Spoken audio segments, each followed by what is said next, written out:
33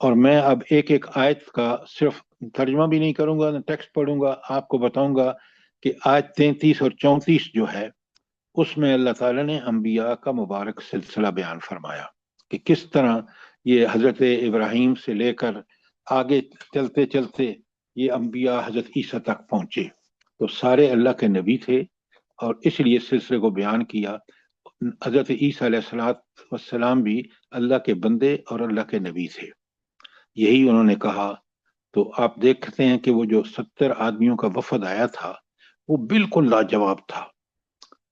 اچھا، یہ تھا انبیاء کا مبارک سلسلے کا بیان۔ اس کے بعد اللہ تعالیٰ نے 35 اور 36 آیت میں بتایا کہ حضرت مریم کی پیدائش اور کمالات کیا تھے۔ بھئی ادھر تو تم ان کو کون سا بول رہے ہیں؟ اچھا، تو پھر 35 اور 36 میں حضرت مریم کی پیدائش اور ان کے کمالات بتائے۔ ان کے کمالات جب دیکھے حضرت زکریا نے تو انہوں نے فوراً کہا کہ ان کے ہاں اگر یہ والے پھل آ رہے ہیں اللہ کی طرف سے تو وہ اللہ کتنا جانتے تھے، سمجھتے تھے، لیکن بڑھاپے کی وجہ سے ان کی بیوی بانج تھی، انہوں نے کہا کہ میں کیوں نہ دعا مانگوں اس اللہ سے مجھے بھی بیٹا دے۔ تو اس کے بعد آپ دیکھیں حضرت مریم کی جو تربیت اور پرورش ہوئی کس کے تحت ہوئی؟ حضرت زکریا کے تحت، نبی اور خالو۔ پھر جب حضرت زکریا نے دعا مانگی تو آیت 38 تا 41 میں حضرت یحییٰ کی معجزانہ پیدائش، معجزانہ اس لیے کہہ رہا ہوں کہ نہ حضرت زکریا کی عمر ہے نہ ان کی والدہ کی، لیکن اللہ نے ان کو معجزے کے طور پر پیدا فرمایا۔ اور پھر 42 اور 43 میں حضرت مریم کا مقام و مرتبہ قرآن مجید کی نظر میں، اس لیے کہ انہوں نے عیسائیوں نے پتہ نہیں حضرت مریم، یہودیوں نے تو ان پر الزام لگائے اور عیسائیوں نے پتہ نہیں ان کو کیا بنا دیا۔ تو لہٰذا حقیقت میں حضرت مریم کیا ہیں وہ قرآن نے صاف صاف بتایا۔ اور پھر آیت 44 میں اس کو نبی کریم صلی اللہ علیہ وسلم کی نبوت کا ثبوت بھی بتایا کہ آپ یہ جو خبریں دے رہے ہیں، نہ آپ اس وقت موجود تھے نہ آپ کا وہ زمانہ تھا، تو آپ جو ساری خبریں دے رہے ہیں یہ اس بات کا ثبوت ہے کہ اللہ تعالیٰ آپ کو بذریعہ وحی بتا رہے ہیں اور آپ بیان فرما رہے ہیں۔ کوئی سوال آیت 44 تک؟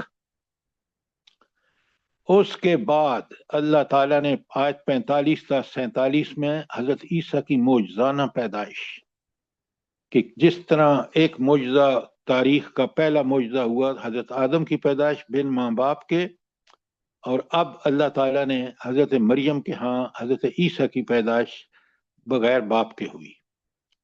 تو بھائی اگر تم ان کو سمجھتے ہو کہ یہ ان میں کوئی اللہ کے بیٹے بن گئے ہیں اور ان کے اندر کوئی الوہیت کی شان آ گئی ہے، تو اس سے زیادہ در تو حضرت آدم علیہ السلام تھے جو بن ماں باپ کے اللہ تعالیٰ نے پیدا فرمائے۔ لہٰذا ان کی پیدائش کی بھی اسی ہستی نے فرمائی ہے، ان کی جس آپ دیکھ رہے ہیں کہ اللہ تعالیٰ نے حضرت آدم کی پیدائش فرمائی تھی۔ لہٰذا حضرت عیسیٰ کی معجزانہ پیدائش اور ان کے جو معجزات ہیں، ہر معجزے پہ آپ نے کل سنا ہے، اور معجزات کا بیان ہے آیت 48 اور 49 میں، اور ہر معجزے کے بعد وہ کیا کہتے ہیں بھلا؟ بِإِذْنِ اللہ، بِإِذْنِ اللہ، بِإِذْنِ اللہ، یہ میرے اللہ کے حکم سے ہے۔ ان کا اپنا کمال نہیں تھا، اس اللہ کا کمال تھا جس نے ان کو پیدا فرمایا اور ان کو نبی بنایا۔ ان کی دعوت جو بیان ہوئی ہے آیت 50 اور 51 میں، اسی کا بیان انبیاء کی 56 میں ہے، اسی کا بیان دعوت کا مریم کی 36 میں ہے، اسی کا بیان سورہ مائدہ کی آیت 117 میں ہے، کل میں نے آپ کو لکھوائی تھی۔ تو یوں اس دعوت بعین ہی وہی دعوت ہے جس کا ذکر قرآن نے سارے انبیاء کی دعوت کا ذکر کیا ہے، سورہ اعراف، سورہ ہود اور سورہ شعراء میں۔ اس کے بعد جب ان کے علماء نے، یہودیوں نے شدید مخالفت کی، اور مخالفت کی اس حد تک گئے تو اللہ تعالیٰ نے یہ اعزاز کس کو بخشا کہ انہوں نے دعوت قبول کر لی؟ کس کو اعزاز بخشا؟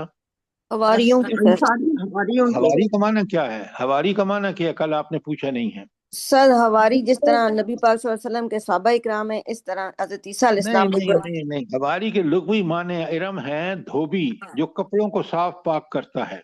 اچھا اللہ سر، اللہ تعالیٰ نے ان کو توفیق دی کہ وہ اللہ کے رسول حضرت عیسیٰ پر ایمان لائے، اور اس طرح یہ ان کو، یہ ہے آیت 53 54 میں۔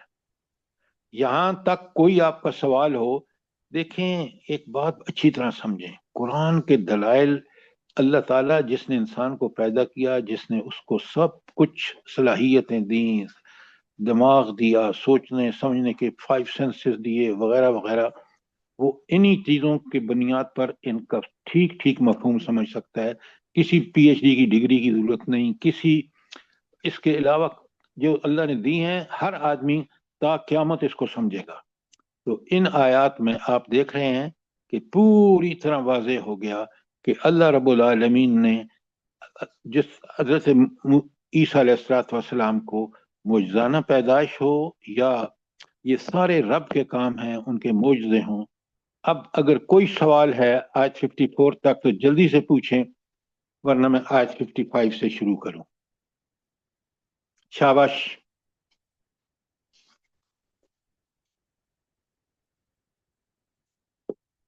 الحمدللہ سر، الحمدللہ، جزاک اللہ۔ اچھا، اب آپ ذرا بڑے غور سے سنیں۔ اب یہ وفد جو تھا، جس میں ان کے پادری بھی تھے اور سارے عیسائی تھے، 70 آدمیوں کا، اس کے پاس ان کو نبی کریم صلی اللہ علیہ وسلم نے یہ ساری آیتیں جب ان کے سامنے پڑھیں، سمجھائیں، وہ دل سے تو مان رہے تھے، لیکن اس عیسائیت کے عقیدے کے اوپر کمپرومائز کرنے کو تیار نہیں تھے، کیونکہ وہ انہوں نے برسہ برس سے ان کے ہاں یہ چیز ہو چکی تھی۔ لہٰذا اب اللہ تعالیٰ نے آیت 55 بڑے غور سے سنے۔ پہلی تو اللہ تعالیٰ نے خوشخبری دی حضرت عیسیٰ علیہ السلام کو، وہ کیا ہے؟ بسم اللہ الرحمن الرحیم، آیت 55۔ اچھا، آیت 55 جو ہے وہ اگر آپ ہیڈنگ لکھنا چاہیں تو اس آیت میں حضرت عیسیٰ سے اللہ تعالیٰ نے اٹھا لینے کا، رفع حضرت عیسیٰ، کہ آپ کو اللہ تعالیٰ آسمانوں پر اٹھا لے گا، یہ ہمارا ایمان اور عقیدہ ہے، اور دجال کے بعد، فتنے کے بعد، وہ اللہ تعالیٰ ان کا نزول فرمائے گا، اور وہ کس شریعت کے فالو کرنے والے ہوں گے، پیروکار ہوں گے؟ شریعت محمدی کے۔ صلی اللہ علیہ وسلم۔ محمد صلی اللہ اب علیہ بڑے وسلم۔ غور سے سنیے، اذ قال اللہ، جب اللہ تعالیٰ نے فرمایا، یا عیسیٰ، اے عیسیٰ علیہ السلام، انی متوفیک و رافعک الیہ، اے عیسیٰ میں تمہیں لے جانے والا ہوں اور اپنی طرف اٹھا لینے والا ہوں۔ کیا مطلب ہے؟ کہ ان کی مخالفت کی انتہا کر دی، اور انہوں نے اس وقت کے حاکم سے سزائے موت کا بھی فیصلہ لے لیا۔ اس کے بعد اللہ تعالیٰ نے فرمایا کہ یہ کافر جو ہیں، یہ جو یہود ہیں، یہ کبھی آپ کو سولی پر نہیں چڑھائیں گے، میں نے فیصلہ فرما لیا، اور اسی کا فیصلہ برحق ہے کہ وہ ان کو پورے کا پورا، متوفی کا جو لفظ ہے آپ قرآن میں دیکھیں، 2 آیتیں میں آپ کو بتاتا ہوں۔ آل عمران کی 25 میں اللہ تعالیٰ کہتے ہیں، اور وہاں بھی وفیت کا لفظ آیا ہے، بڑے غور سے سنیں، فَكَيْفَ إِذَا جَمَعْنَاهُمْ لِيَوْمٍ لَا رَيْبَ فِيهِ، بھلا سوچو اس دن کیا ہوگا جب ہم ان سب کو جمع کریں گے اس دن جس میں کوئی شک و شبہ نہیں۔ ہر آدمی تیاری کرے کہ یہ دن تو آنا ہے، اور میرے اعمال کا پورا دنیا میں جو کارکردگی اس کا جائزہ اللہ تعالیٰ لے گا، اور لینے کے بعد وَوَفِّيَتْ كُلُّ نَفْسٍ مَا كَسَبَتْ، اور ہر نفس کو اس چیز کا بدلہ ملے گا جو اس نے کمائی کی۔ تو دنیا میں جو بھی نیکی یا برائی کی، اس کا پورا پورا بھرپور سزا اور جزا اس کو ملے گی۔ وَهُمْ لَا يُظْلَمُونَ، اور ان پر کوئی ظلم نہیں ہوگا۔ اب وفیت کا مطلب ہے پورے کا پورا اجر، اور پھر یہی بات جس میں یتوفا آیا ہے، لکھیں وہ آیت ہے سورہ زمر کی 42، سورہ زمر کی 42 میں فرمایا اللہ یتوفا الانفس حین موتہا، اللہ تعالیٰ ہی ہے جو موت کے وقت روحیں قبض کرتا ہے، یتوفا روح کو قبض سر کرنا، جی زمر کی 42 نہیں زمر کی ہاں 42، جزاک اللہ 42، اللہ یتوفا الانفس من حین موتہا، وہ اللہ تعالیٰ ہی ہے جو موت کے وقت روحیں قبض کرتا ہے۔ یہاں یتوفا کا لفظ آیا ہے، اور آپ کی آیت 54 میں اللہ تعالیٰ متوفی کا پورا تمہیں اپنے قبضے میں لے لے گا۔ اور یہاں اس آیت میں جو میں نے آپ کے سامنے پڑھ رہا ہوں کہ اللہ فرماتے ہیں کہ اللہ تعالیٰ ہی ہے جو موت کے وقت روحوں کو قبض کرتا ہے، والذی لم تمت فی منامہا، اور جو ابھی مرا نہیں اس کی روح نیند میں قبض کر لیتا ہے، یعنی نیند جو مرا نہیں ہے، نیند روح اللہ کے پاس چلی جاتی ہے نیند کے دوران، اور پھر اللہ اس کو واپس بھیج دیتا ہے۔ تو یہ توفا کا یہاں جو لفظ آیا ہے اس آیت میں کہ متوفی کا پورا آپ کو قبضے میں لے گا، جان روح سب کچھ۔ تو اور ورافیوں کا الیہ، اور آپ کو اپنی طرف اٹھا لے گا۔ ذرا نوٹ فرمائیں، یہ تھا حضرت عیسیٰ علیہ السلام کے لیے جب ان کو موت کی سزا دے دی گئی، اور اس کا عمل درآمد کرنے سے پہلے اللہ نے ان کو پورا آسمانوں پر اٹھا لیا۔ کوئی سوال آئے آپ کا؟ پھر فرمایا وَمُطَهِّرُكَ مِنَ الَّذِينَ كَفَرُوا، اور تمہیں پاک کرنے والا ہوں ان لوگوں سے جنہوں نے تمہارے ساتھ کفر کیا۔ کس نے کفر کیا تھا ان کے ساتھ؟ جلدی بتائیں۔ یہود نے، یہود نے، شاباش۔ اور فرمایا وَجَاعِلُ الَّذِينَ اتَّبَعُوكَ فَوْقَ الَّذِينَ كَفَرُوا إِلَى يَوْمِ الْقِيَامَةِ، کمال کی بات ہے، اور غالب کرنے والا ہوں ان لوگوں کو جو تمہاری پیروی کریں گے قیامت تک، ان لوگوں پر جو تمہارا انکار کر رہے ہیں۔ آپ دیکھ لیں یہودیوں کی سرپرستی کس نے کی ہے؟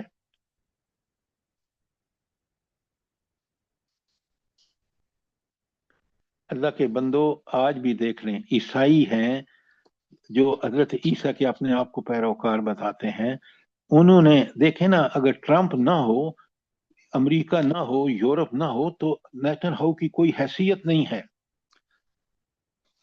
یہ مجاہدین اس کو چند گھنٹوں کے اندر ختم کر دیں، لیکن ہمیشہ قرآن نے اس وقت کہا، کتنا برحق کا، کہ ان یہودیوں کو جنہوں نے انکار کیا حضرت عیسیٰ کا، ان کے سپورٹر کون ہوں گے؟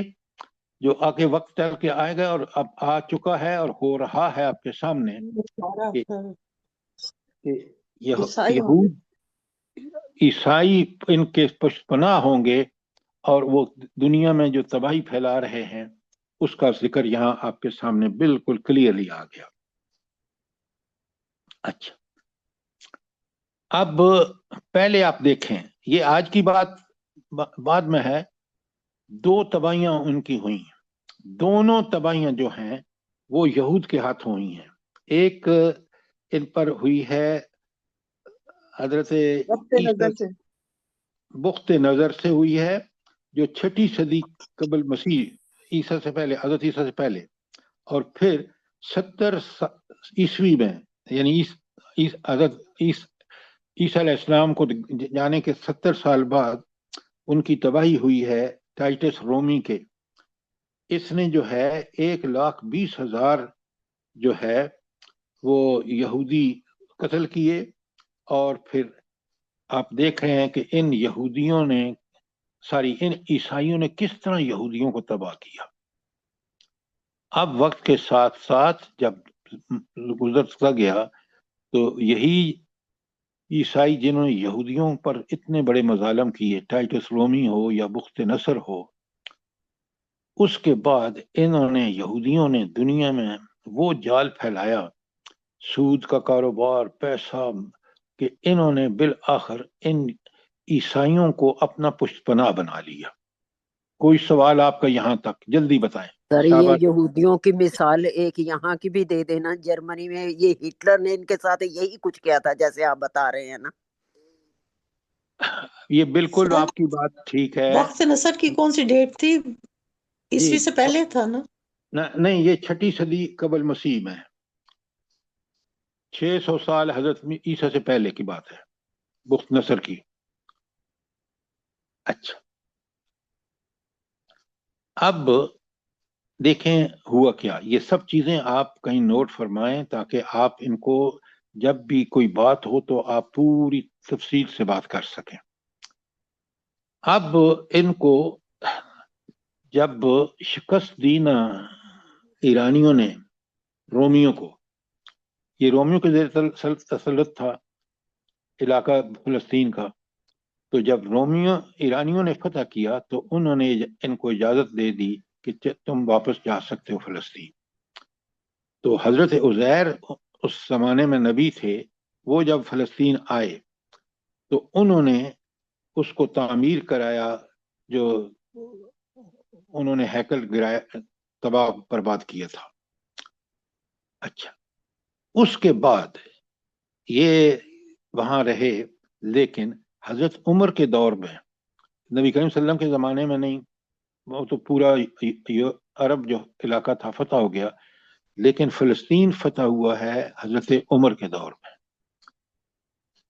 اب بڑے غور سے سنیں، حضرت عمر نے کیا کیا کہ انہوں نے اس شہر کو کھلا شہر قرار دے دیا، اوپن سٹی، اور یہاں مسلمان، عیسائی، یہودی سب آ سکتے ہیں. پہلے کس کا قبضہ تھا؟ جب چابی لی ہے انہوں نے تو کس کا قبضہ تھا؟ عیسائیوں کا. عیسائیوں کا.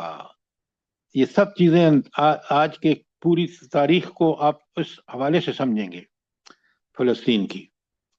تو حضرت عمر نے جب ان تینوں کو وہاں رہنے کا حق دے دیا، اور ساتھ ہی یہ آرڈر کر دیا کہ یہودی یہاں آباد ہونے یا جائیداد خریدنے کی اجازت یہودیوں کو نہیں ہوگی، یہ شرط لکھوا دی.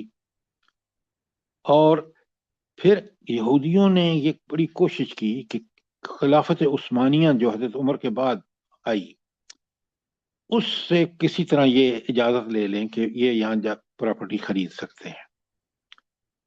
بڑی بڑی رشوتیں بھی انہوں نے ان کو دیں عثمانی خلفاء کو، لیکن کامیاب نہیں ہو سکے.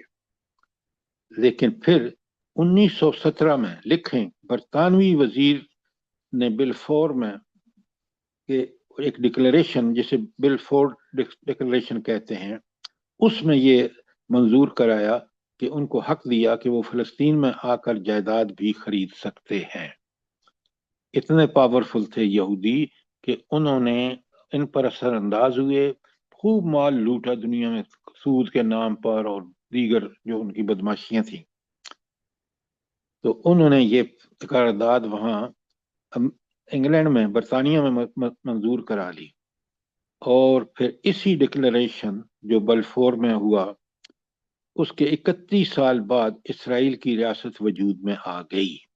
یہ ہے ریاست اسرائیل کے وجود کا پورا واقعہ اختصار کے ساتھ.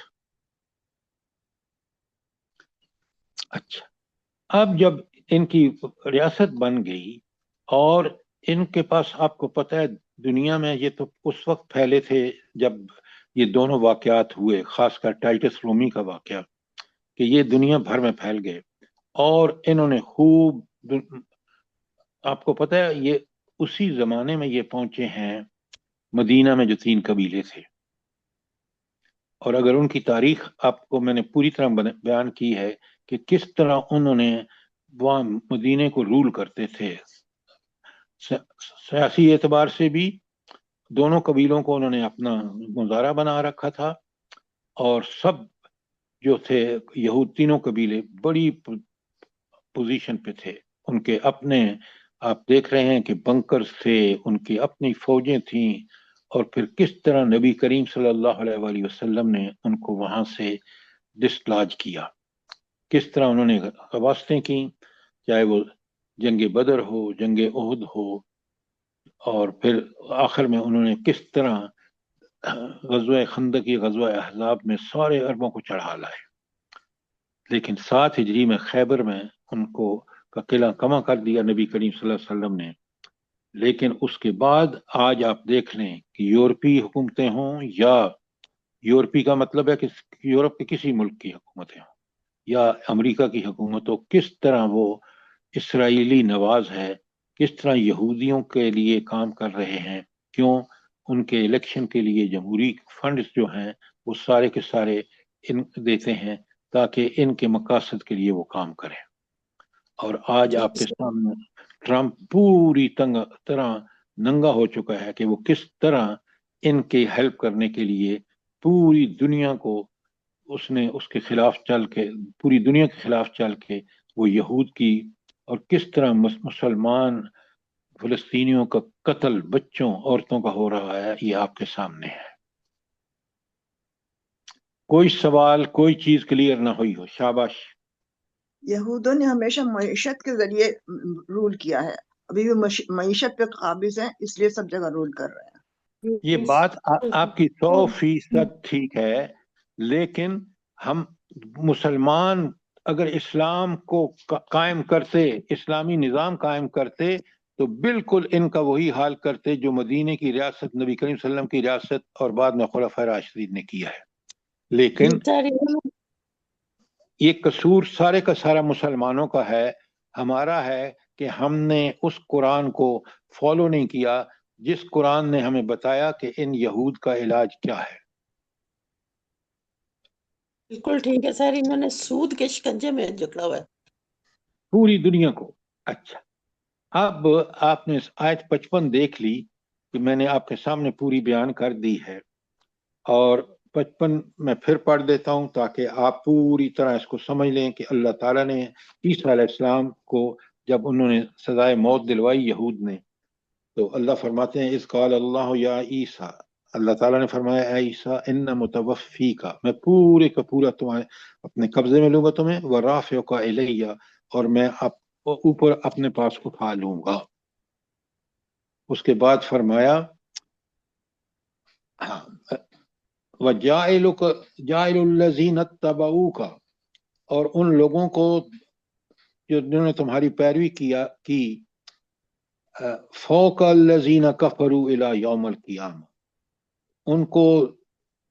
ان لوگوں پر جو تمہارا انکار کریں گے، ان پر ان کو فوقیت دوں گا، ان کو ہمیشہ وہ اس کے اوپر رہیں گے۔ آپ دیکھ لیں یہ ساری کاروائیاں بعد میں، کس کے بعد میں؟ ٹائٹس رومی جس نے ان کو، اور پھر ہٹلر جیسے ہماری بہن کہہ رہی تھی، اس کے بعد انہوں نے کس طرح ان حکومتوں کو اپنے قبضے میں لیا، ان حکمرانوں کو کس طرح اپنی معاشی پشپرائی کر کے ان کو اپنے مفاد کے لیے استعمال کیا۔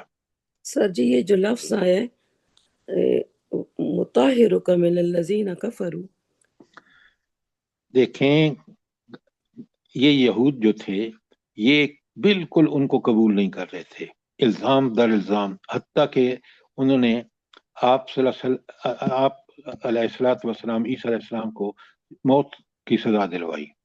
تو اللہ کہہ رہے ہیں کہ میں ان سب چیزوں سے بچا کر تمہیں پاکیزہ کر کے اپنی طرف بلاؤں گا۔ اب بات سمجھ آئی؟ جی جزاک اللہ۔ اچھا، سر ایکسکیوز می، السلام علیکم وعلیکم سر، یہ السلام جو ورحمۃ اللہ۔ جی سر یہ جو آپ نے سورہ زمر کا ریفرنس دیا ہے، تو وہاں پہ تو یہ توفع جو طبعی موت ہوتی ہے اس کا وہاں پہ تو وہ مراد ہے۔ لیکن وہ سمجھنے کے لیے بالکل آپ نے ٹھیک کہا، یہاں طبعی موت میں کیا ہوتا ہے کہ اللہ روح کو قبض کر لیتے ہیں اور جسم جو ہے وہ قبر میں چلا جاتا ہے، لیکن اصل میں اس کا مفہوم ہے کہ قبضے میں لینا۔ تو یہاں آپ آیت میں دیکھ رہے ہیں کہ اس میں اللہ تعالیٰ فرماتے ہیں متوفی کا، میں تمہیں پورے کا پورا قبضے میں لوں گا، تمہاری جسم بھی، تمہاری روح بھی، تمہاری جان بھی۔ اب سمجھ میں آئیے ڈاکٹر روبینہ؟ جی سر جزاک اللہ، کیونکہ سر اس پہ بڑی کنٹروورسی پیدا ہو رہی ہے نا، تو اس وجہ سے میں پوچھ رہی تھی۔ نہیں، میں نے جزاک اللہ، آپ کا سوال بہت اچھا تھا، لیکن قرآن نے بڑی اس چیز کو کلیئر کر دیا۔ اسی کی بنیاد پر تو